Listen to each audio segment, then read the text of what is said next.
Você sabia que já no início de um relacionamento é possível firmar um documento com o objetivo de blindar o patrimônio?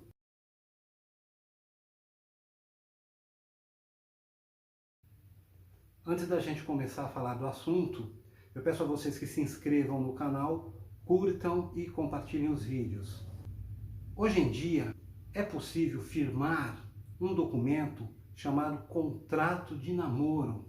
E o objetivo desse contrato é muito simples: blindar o patrimônio do casal. Qual o sentido desse contrato? É bom que a gente compreenda, que a gente se lembre de como que eram os relacionamentos no passado. Por exemplo, com os nossos avós. Uma época em que o namoro era simplesmente o rapaz ir até o portão, deixar um bilhete para a namorada. Isso era o namoro da época. Depois, eles se casavam, constituíam família, e ali, sim, a partir do casamento, que é um ato formal, iniciava-se as obrigações patrimoniais entre o casal. Com o tempo, as pessoas começaram a se separar, coisa que lá no passado, muito no passado, não era tão comum. Lá pelos anos 60, 70, isso começou a ficar mais frequente, pelo menos aqui no Brasil, na nossa cultura. Foi editada a Lei do Divórcio, que é a Lei 6.515, de 26 de dezembro de 1977.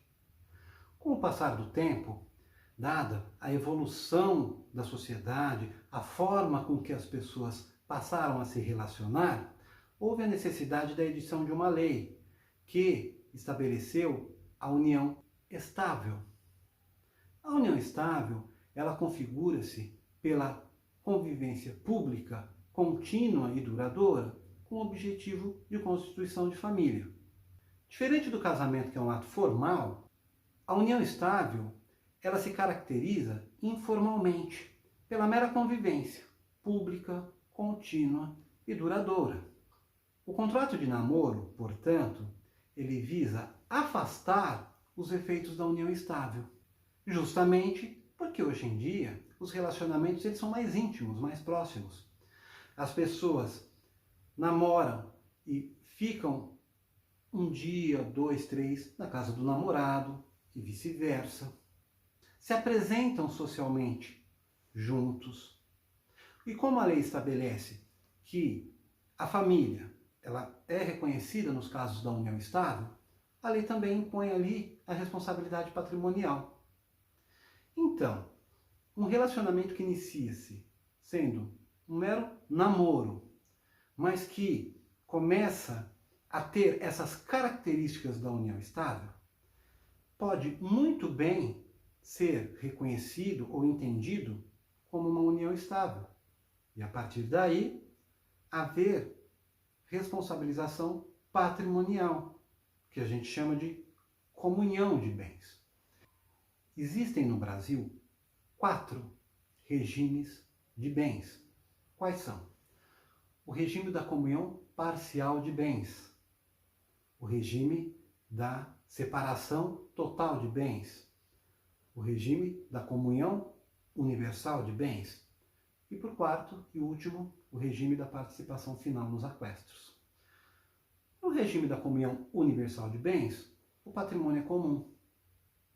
O patrimônio se confunde, ou seja, todo o patrimônio passa a pertencer a ambos na comunhão do casal, na plena comunhão do casal.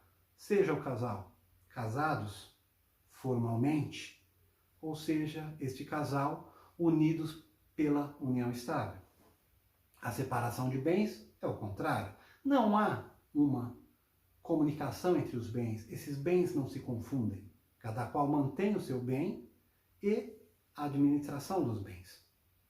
Assim como também no regime da participação final nos aquestos, que tem características muito particulares quando esse casamento, essa união, chega ao fim. Já o regime da comunhão parcial de bens é o regime que a lei aplica para as uniões estáveis, onde não há nenhum contrato escrito. Vamos entender melhor?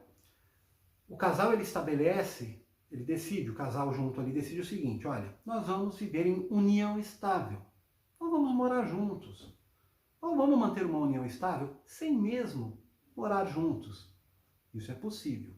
Então o casal vai a um cartório de notas, firma uma escritura pública, declarando que eles vão iniciar uma união estável e eles escolhem qual o regime de bens. Pode ser da comunhão parcial de bens, comunhão universal de bens, separação total de bens ou participação final nos aquestos. Se o casal dá início a uma união estável e não firma contrato nenhum, o regime automaticamente é o da comunhão parcial de bens. Se o que você pretende para a sua vida é um relacionamento de namoro, ou seja, sem nenhuma participação patrimonial ali, ao menos naquele momento, naquele instante, por mais que você inicie um relacionamento que vocês possam viajar juntos, colocar ali o status na rede social, participar de festas entre familiares e amigos, socialmente viver como casal, mas sem que haja nenhuma interpretação contrária quanto àquele relacionamento, ou seja, é um namoro, inclusive para os efeitos jurídicos, importante que se faça o contrato de namoro.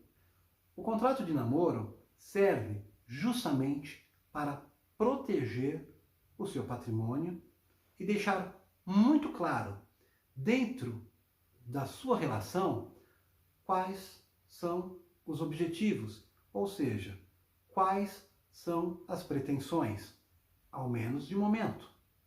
Por quê? Porque depois, mesmo com o contrato de namoro, vocês podem firmar uma união estável e estabelecer ali o regime de bens. O importante é quebrarmos o tabu de falarmos sobre questões patrimoniais no início dos relacionamentos.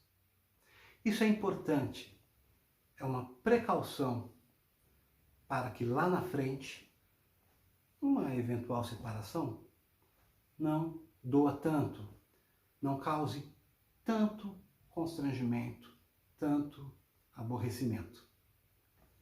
Penso eu que agindo dessa forma, estaremos construindo uma sociedade melhor, deixando para os nossos filhos e netos um mundo sem depressão, sem sofrimento, um mundo melhor.